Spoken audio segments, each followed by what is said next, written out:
Fala pessoal, tudo bem com vocês? Dorival Júnior concedeu uma entrevista muito bacana e falou sobre uma reviravolta interna dentro do elenco do São Paulo desde a sua chegada. A viagem do Rafinha para a Alemanha gerou polêmica e eu diria até revolta em alguns torcedores. Tem jogo decisivo na terça-feira contra o Corinthians e no final de semana ele estará na Alemanha. Eu te explico essa história. Chega mais, eu sou o Chico Garcia, inscreva-se no canal e vamos juntos!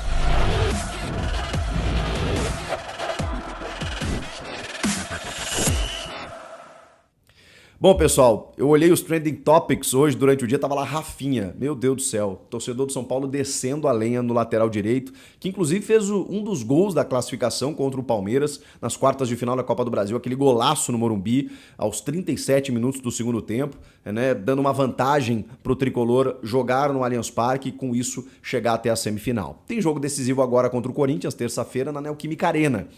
Só que no fim de semana, o São Paulo enfrenta o Cuiabá. E o São Paulo está no G4 do Campeonato Brasileiro. E pelas informações, o Dorival Júnior deve, digamos, levar um misto quente a campo, né? Fortalecer bastante a escalação, mas não poderá contar com o Rafinha. Só que o motivo é bem curioso. Ele participará de um jogo de lendas do Bayern de Munique no domingo, na Alemanha, que vai contar com brasileiros Elber, Zé Roberto, nomes históricos como Pizarro, Mandzukic, enfim. E o Rafinha foi convocado, digamos assim, para esse jogo. E ele deu o ok para o Bayern de Munique, é óbvio que ele acordou com a diretoria do São Paulo. Pelas informações, ele não vai entrar em campo no domingo. Ele vai apenas estar lá para ser homenageado, porque o domingo significa dois dias antes do jogo decisivo contra o Corinthians. Mas para que o torcedor do São Paulo fique tranquilo, pelas informações, ele não vai entrar em campo e a viagem, segundo o São Paulo, não, digamos assim, atrapalha a preparação do jogador para a grande decisão. O torcedor do São Paulo não engoliu muito essa na sua maioria, né? Pode ter torcedor aí, até quero ouvi-los nos comentários, que não tá se importando muito com essa situação, porque o jogo contra o Cuiabá não é lá tão importante assim, enfim, tem uma questão que foi acordado, combinado não sai caro, né? O Rafinha é um jogador histórico do Bayern de Munique, especialmente no período em que o clube alemão foi treinado pelo Pep Guardiola. E para quem leu o livro do Guardiola, né, o Confidencial, sobre a passagem dele no Bayern, o Rafinha é um cara muito importante. Jogando no meio, jogando na lateral, meio que ele e o Philipp Lahm, né? Jogadores ali móveis, táticos, dentro da revolução que o Guardiola implementou no Bayern de Munique em todos os clubes que ele passou. É bem interessante, o Rafinha é citado a todo instante, né? E até tem uma imagem do Rafinha que é negativa, né? O distribuidor de Gatorade e tal. Mas ele foi um cara importante sim no Bayern e pelos clubes por onde passou. Inclusive no Flamengo, né, de Jorge Jesus. Pois bem, essa história gerou polêmica, enfim, deixo para vocês comentarem aí. Não sei, eu realmente não tenho convicção do quanto atrapalha. Pode atrapalhar em questão de foco, né? A gente está falando de um jogo muito decisivo, o principal jogo do ano para o São Paulo até aqui. Agora, se é uma questão que foi acordada com a diretoria lá atrás, também entendo que é difícil você simplesmente se ausentar de uma condição que tem a ver com a carreira do cara e tudo mais. Enfim, eu realmente não tenho opinião formada sobre isso. E estou aqui para isso, né? Mas tem algumas situações que a gente, né, não acho que a gente precisa se posicionar duramente sobre tudo, né? Eu realmente acho que é uma questão individual de cada um, né? Enfim. O Dorival Júnior concedeu uma entrevista ao Globoesporte.com, ao GE, muito interessante. É uma entrevista diferente daquela que ele costuma dar, né, nas coletivas pós-jogos, né, nas salas de conferências, em que aborda muito mais o aspecto técnico-tático do jogo, factual e tudo mais.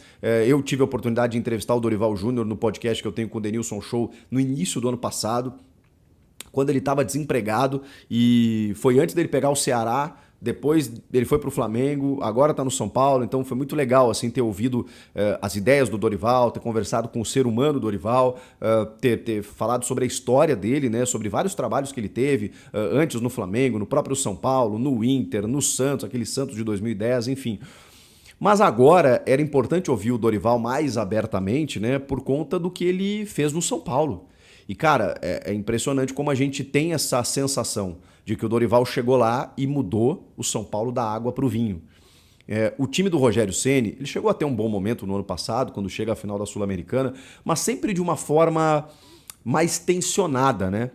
por conta da figura do Rogério, né? O Rogério, ele é um símbolo do São Paulo e é curioso, né? Porque comparando assim com o Renato Gaúcho, por exemplo, que é um ídolo máximo do Grêmio, o Renato, que está na sua quarta passagem no tricolor gaúcho, ele tem apesar, né, porque isso pode e gera um peso muitas vezes, ele torna o ambiente mais leve. O Rogério não. Mas aí é perfil, né? Perfil de cada treinador, de cada figura, de cada personagem. O Rogério sempre foi um cara mais tenso. O Renato sempre foi um cara mais leve, né? Na resenha, na conversa e tudo mais. E essa exigência do Rogério, que é salutar, porque ele exige profissionalismo, muitas vezes ela passa do ponto. E o Dorival esclareceu que quando chegou no São Paulo, muitos jogadores queriam deixar o clube. Alguns não estavam sendo aproveitados, a gente sabe exatamente quem são, né? Gabriel Neves, especialmente o Gabriel Neves, né? Mas o Michel Araújo, que ganhou um outro destaque, o próprio Alisson, enfim, vários jogadores em que foram assim repaginados pelo Dorival Júnior, recuperados, outros que foram indicação do Rogério, como o Mendes, por exemplo, acabaram perdendo espaço, o próprio Luan também não consegue se ajudar, mas também já não estava jogando com o Rogério também, mas enfim, muitos jogadores lesionados, muitos jogadores machucados, ainda tem uma lista grande e o Rogério conviveu muito com isso, né? Se tem alguma coisa que, digamos assim, atenua a fase do São Paulo do Rogério, é essa questão das lesões. Mas o Dorival, cara, também chegou com um cenário difícil. E outros jogadores foram machucando.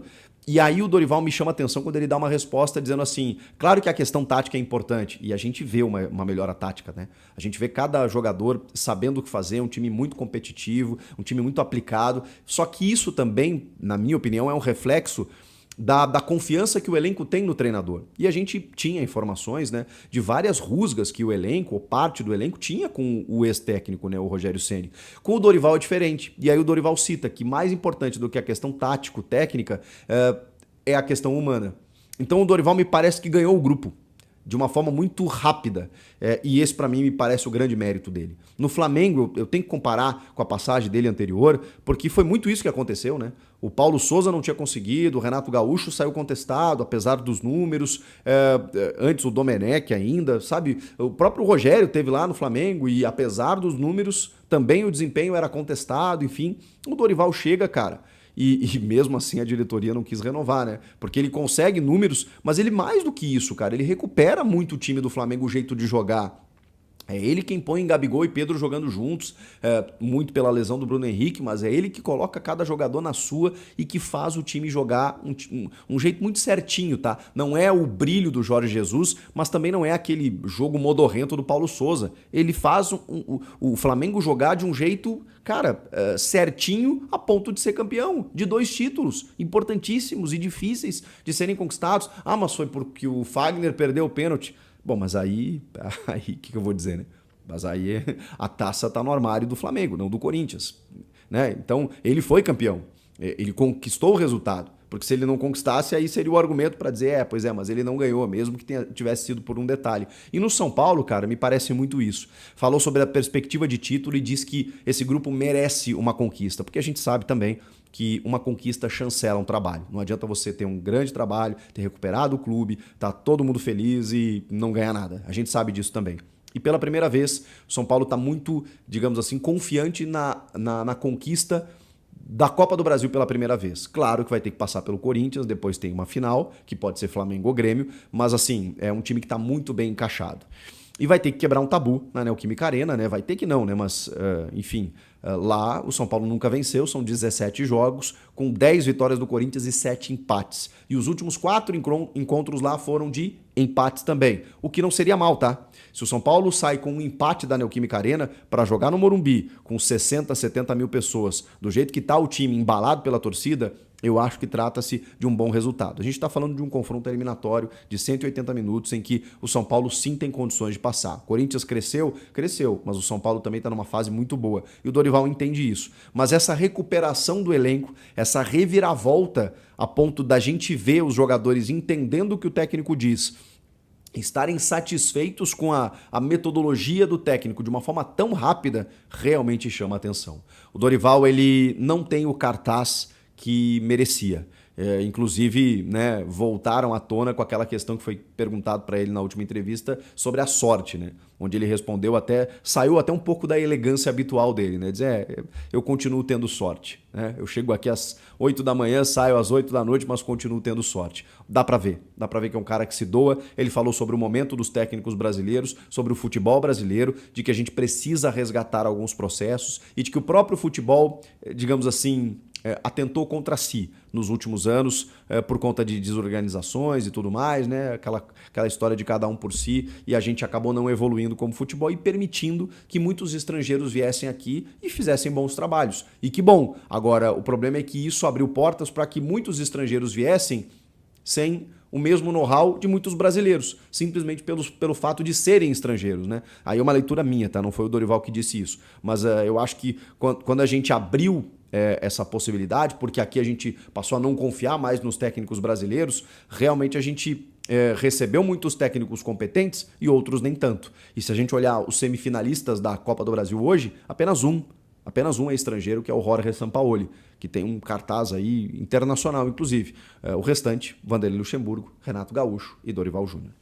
Enfim, boa entrevista do Dorival, um cara subestimado, que está fazendo muito pelo tricolor paulista e com uma boa chance de título, se não for na Copa do Brasil, quem sabe na Sul-Americana e até mesmo numa posição interessante aí no Campeonato Brasileiro, porque não sabemos realmente o que vai acontecer. Tendência do Botafogo ser campeão, mas ainda tem muito campeonato pela frente. Comenta aqui, inscreva-se no canal e eu volto na próxima. Tchau!